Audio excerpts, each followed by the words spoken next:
राहुल गांधींच्या भारत जोडो न्याय यात्रेला नंदुरबारमधून सुरुवात। आज धुळे आणि मालेगावात राहुल गांधींची यात्रा दाखल होणार, तर 17 मार्चला मुंबईतल्या शिवाजी पार्कात यात्रेचा समारोप। राहुल गांधींची यात्रा महाराष्ट्रात दाखल होताच काँग्रेसला धक्का।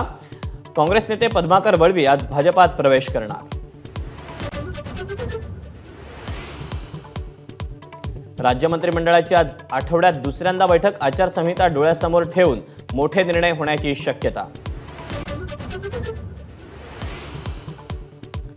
आचारसंहिता लागण्यापूर्वी केंद्रीय मंत्रिमंडळाची आज शेवटची बैठक। अनेक मोठे निर्णय होण्याची अपेक्षा।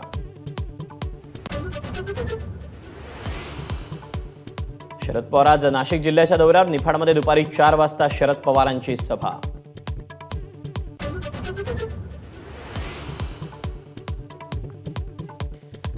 तुमची साथ असेल तर मोठं पाऊल उचलणार। सुनेत्रा पवारांकडून लोकसभा निवडणूक लढवण्याचे पुन्हा एकदा संकेत।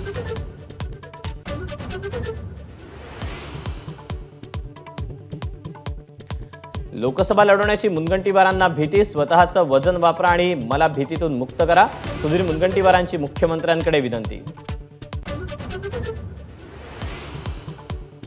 राज्यसभा सदस्य आणि केंद्रीय मंत्री पियुष गोयल मुंबईतून लोकसभा निवडणूक लढवणार।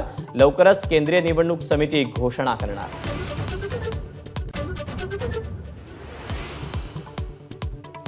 हेमंत गोडसेंना तिसऱ्यांदा लोकसभेत पाठवायचे। नाशिक लोकसभेसाठी श्रीकांत शिंदेंकडून हेमंत गोडसेंच्या नावाची घोषणा। एबीपी माझा, उघडा डोळे बघा नीट।